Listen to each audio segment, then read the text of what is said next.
Hay tantas personas en el mundo de hoy que han oído hablar de Jesús, o del cristianismo, o de la iglesia. Y una de las cosas que creo que trae el mayor grado de dolor a mi corazón es que, aunque han escuchado estas palabras, no entienden realmente de qué se trata el cristianismo, ni entienden realmente quién es Jesús o qué ha hecho. A veces las personas tal vez están navegando por internet o pueden estar navegando por la televisión y encontrarse con algún evangelista de la televisión gritando y distorsionando o haciendo todo tipo de cosas supuestamente en el poder de Dios y también pidiendo dinero. Y eso trae un gran dolor al corazón del verdadero cristiano. Porque una cosa es el dolor, saber que hay personas que no conocen a Jesús.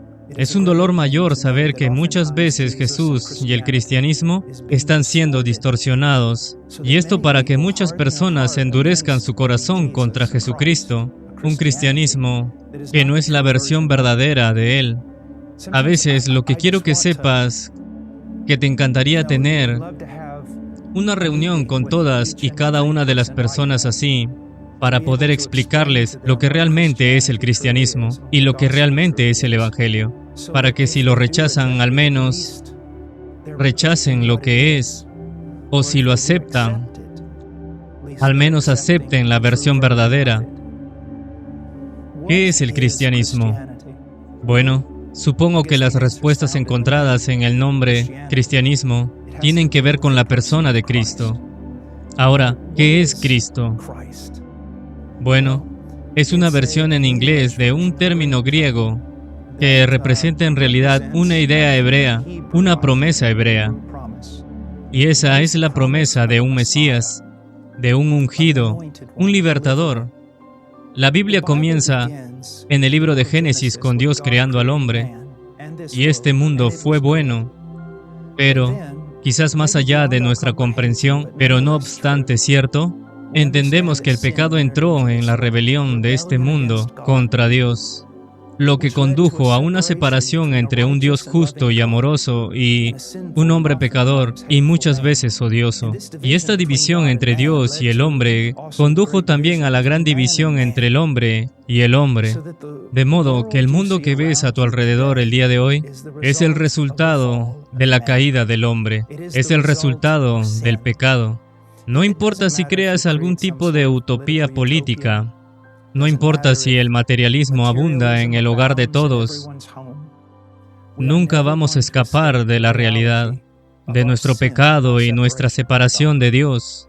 Ahora, la gran pregunta del cristianismo, la gran pregunta de las Escrituras, la Biblia, es esta.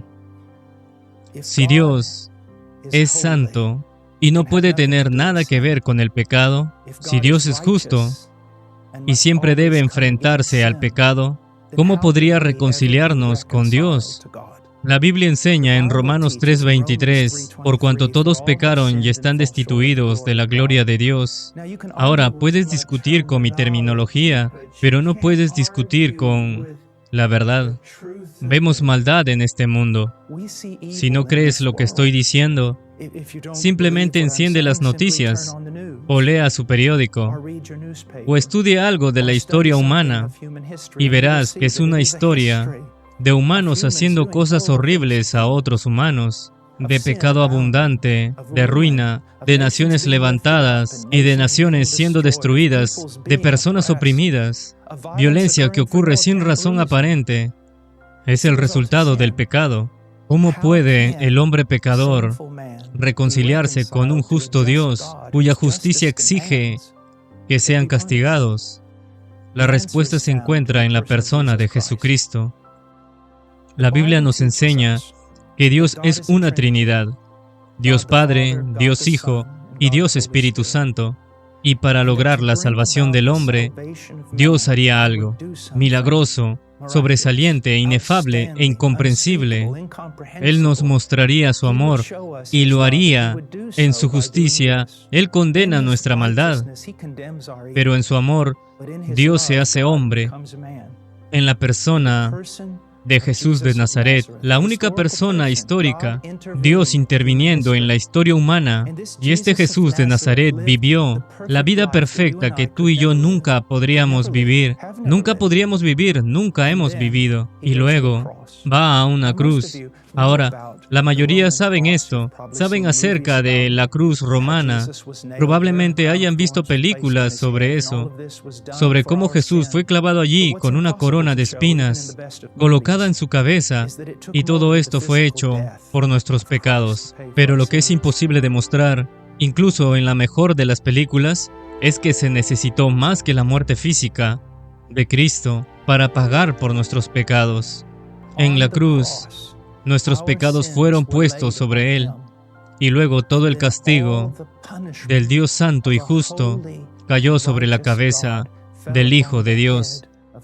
Y luego, justo antes de morir, clamó, está terminado, lo que significa que ha pagado en su totalidad. Teníamos una deuda con Dios por nuestro pecado, y esa deuda debía sufrir el castigo eterno, pero en la cruz Dios mismo tomó nuestro lugar, cargó con nuestro pecado y sufrió la ira de Dios que merecemos, la extinguió, la quitó. Al tercer día resucitó de entre los muertos, luego ascendió al cielo, y este Jesús, el Hijo de Dios, se sentó a la diestra del Dios Padre. Y ahora la Biblia enseña que Jesús es el camino, la verdad y la vida, que nadie viene al Padre sino por Él, que hay un solo Dios y hay un solo mediador entre Dios y el hombre, Jesucristo hombre. Verás, el cristiano es la única persona, el verdadero cristiano, que puede decir que va al cielo sin ser farisaico. ¿Por qué?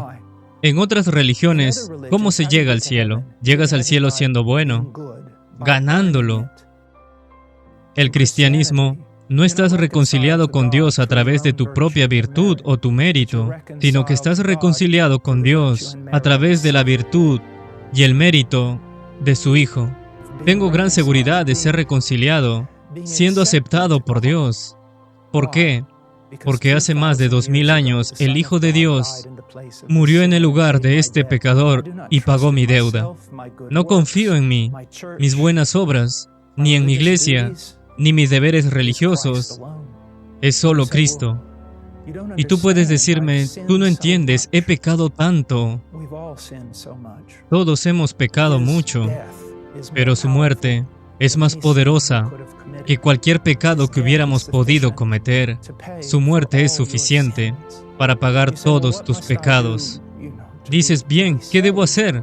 Tú sabes, para ser salvo, la Biblia dice que no tienes que hacer alguna hazaña heroica como subir al cielo o descender al infierno, pero cree, confía en Jesucristo, abandona toda esperanza en tus buenas obras, abandona toda esperanza en tu religiosidad y confía en la persona y la obra de Cristo en tu nombre. Porque de tal manera amó Dios al mundo, que dio a su único Hijo, para que todo aquel que en Él crea no se pierda, mas tenga vida eterna. Esa es la promesa de Dios al más grande de los pecadores.